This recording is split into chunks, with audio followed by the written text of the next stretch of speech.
ସକାଳୁ ବାସି ମୁହଁରେ ମାତ୍ର 3 ଥର ପଢ଼ି ଦିଅନ୍ତୁ ଏହି ଗୋଟିଏ ମନ୍ତ୍ର। ଗ୍ୟାରେଣ୍ଟି ଦେଉଛି ସନ୍ଧ୍ୟା ସୁଦ୍ଧା ସେ ଝିଅ ଆପେ ଆପେ ପଟିଯିବ। ନିଜେ ଆସି ଆପଣଙ୍କ ସହିତ କଥା ହେବ, ଆପଣଙ୍କୁ ଭଲ ପାଉଛି ବୋଲି କହିବ।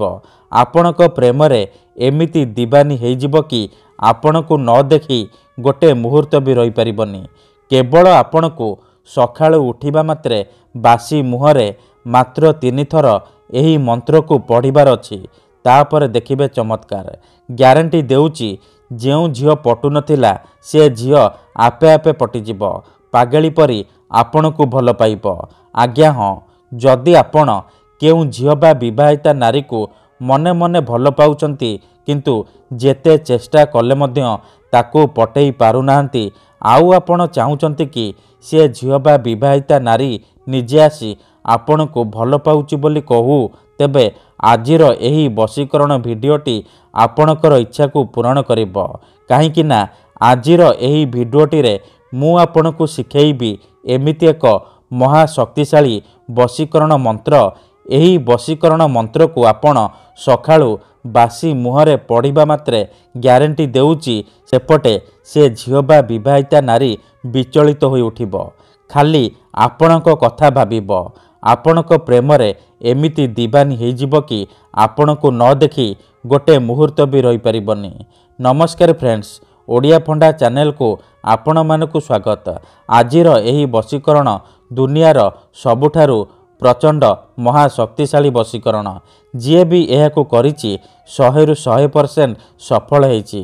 ବର୍ଷ ବର୍ଷ ଧରି ଭାଙ୍ଗି ଯାଇଥିବା ପୁରୁଣା ପ୍ରେମକୁ ମଧ୍ୟ ଫେରାଇ ଆଣିପାରିଛି।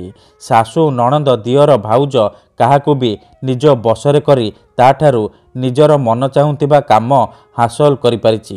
ତେଣୁ ଆପଣ ବି ବିଶ୍ୱାସର ସହିତ ମାତ୍ର ଗୋଟିଏ ଥର କରିକି ଦେଖନ୍ତୁ। ତାପରେ ଦେଖିବେ ଚମତ୍କାର। କିପରି ସେହି ସମୟଠାରୁ ସେ ଝିଅ ବା ବିବାହିତା ନାରୀ ଆପଣଙ୍କ ଆଡ଼କୁ ଆକର୍ଷିତ ହେବାକୁ ଲାଗିବ। ପାଗଳି ପରି ଆପଣଙ୍କୁ ଭଲ ପାଇବ। ଆପଣଙ୍କୁ ଛାଡ଼ି ଗୋଟେ ମୁହୂର୍ତ୍ତ ବି ରହିପାରିବନି। ତେବେ ଏହି ବଶୀକରଣ ବିଧି ଆପଣ କିପରି କରିବେ ମୁଁ ଆପଣଙ୍କୁ ବତେଇବି। ସମ୍ପୂର୍ଣ୍ଣ ପ୍ରୟୋଗ ବିଧି ଠିକ୍ ଭାବରେ ବତେଇବି। ଜାଣିବା ପାଇଁ ମୋର ଆପଣମାନଙ୍କୁ ଅନୁରୋଧ କି ଆପଣ ଭିଡ଼ିଓଟିକୁ ମୂଳରୁ ଶେଷ ପର୍ଯ୍ୟନ୍ତ ପୁରା ଧ୍ୟାନ ସହିତ ଦେଖିବେ। ତେବେ ଯାଇକି ଆପଣ ସମ୍ପୂର୍ଣ୍ଣ ପ୍ରୟୋଗ ବିଧି ଜାଣିପାରିବେ। ଅଧାରୁ ଛାଡ଼ିକି ପଳେଇଲେ ଆପଣ କିଛି ବି ବୁଝିପାରିବେନି। ପରେ କମେଣ୍ଟ କରିବେ, ଗୁରୁଜୀ ଆପଣଙ୍କର ବଶୀକରଣ କାମ କରୁନି। ଦେଖନ୍ତୁ, ବଶୀକରଣ ଭିଡ଼ିଓ ଦେଖିବା ପୂର୍ବରୁ ମୋର ଗୋଟିଏ ଛୋଟିଆ ଅନୁରୋଧ ଶୁଣି ନିଅନ୍ତୁ। ଯେଉଁପରି ଆପଣ ଭଗବାନଙ୍କୁ ମାନୁଛନ୍ତି, ଭଗବାନଙ୍କ ଉପରେ ବିଶ୍ୱାସ ରଖିଛନ୍ତି, ନିଜର ସବୁ ଦୁଃଖ କଷ୍ଟ ଅସୁବିଧା ଭଗବାନଙ୍କୁ ଜଣାଉଛନ୍ତି, ଯଦି ସେ ଅସୁବିଧାର ସମାଧାନ ନ ହେଲା ତାହାର ମାନେ ନୁହେଁ କି ଭଗବାନ ନାହାନ୍ତି।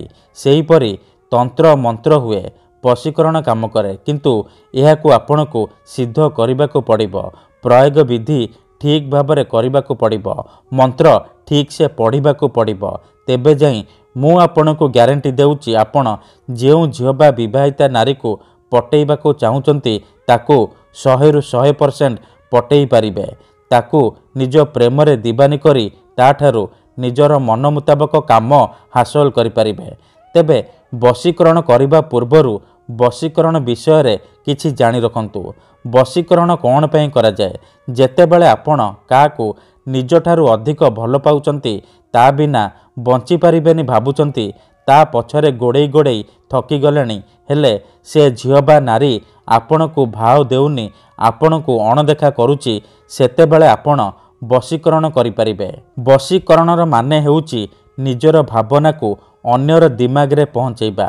ନିଜର ଭଲ ପାଇବାକୁ ଅନ୍ୟର ଦିମାଗରେ ପହଞ୍ଚାଇବା ମାନେ ସେ ଝିଅ ବା ନାରୀର ଦିମାଗରେ ପହଞ୍ଚାଇବା। ତେଣୁ ମୋର ଆପଣମାନଙ୍କୁ ଅନୁରୋଧ କି ମନରେ କୌଣସି ଖରାପ ଉଦ୍ଦେଶ୍ୟ କିମ୍ବା କୌଣସି ଖରାପ କାମ ପାଇଁ ଆପଣ ଏହି ମନ୍ତ୍ରକୁ ପ୍ରୟୋଗ କରିବେନି। କାହିଁକି ନା ଏହି ବଶୀକରଣ ମନ୍ତ୍ର ହେଉଛି ସବୁଠାରୁ ସହଜ କିନ୍ତୁ ମହାଶକ୍ତିଶାଳୀ ବଶୀକରଣ। ଏହି ଗୋଟିଏ ମନ୍ତ୍ରକୁ ଯଦି ଆପଣ ସକାଳୁ ଉଠିବା ମାତ୍ରେ ବାସି ମୁହଁରେ 3 ଥର ପଢ଼ିଦେବେ, ସେପଟେ ସେ ଝିଅ ବା ନାରୀ ଆପଣଙ୍କ ଆଡ଼କୁ ଆକର୍ଷିତ ହେବାକୁ ଲାଗିବ। ବିଚଳିତ ହୋଇ ଉଠିବ। ଯେପର୍ଯ୍ୟନ୍ତ ଆପଣଙ୍କୁ ଦେଖିନି, ଆପଣଙ୍କ ସହିତ ସମ୍ପର୍କ ରଖିନି, ସିଏ ଖାଲି ଛଟପଟ ହେବ।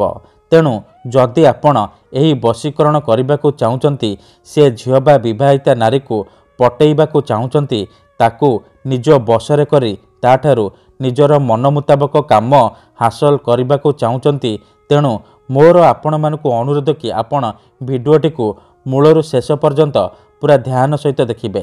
ତା ପୂର୍ବରୁ ମୋର ଆପଣମାନଙ୍କୁ ଅନୁରୋଧ କି ଯଦି ଆପଣ ଆମ ଚ୍ୟାନେଲକୁ ନୂଆ ଆସିଛନ୍ତି, ତେବେ ଦୟାକରି ଚ୍ୟାନେଲକୁ ସବସ୍କ୍ରାଇବ୍ କରି ପାଖରେ ଥିବା ବେଲ୍ ଆଇକନ୍କୁ ମଧ୍ୟ ଦବାଇ ଦିଅନ୍ତୁ, ଯାହାଦ୍ୱାରା ଆମେ ଯେଉଁ ବି ଭିଡ଼ିଓ ଅପଲୋଡ଼ କରିବୁ ସର୍ବପ୍ରଥମେ ଆପଣ ଦେଖିପାରିବେ ଆଉ ତା'ର ଲାଭ ପାଇପାରିବେ। ତେବେ ମନେ ରଖନ୍ତୁ, ଏହି ବଶୀକରଣକୁ ଆପଣ କେଉଁ ବି ବାରରେ କରିପାରିବେ, କିନ୍ତୁ ଯେବେ ବି କରିବେ ସକାଳୁ ବାସି ମୁହଁରେ କରିବେ।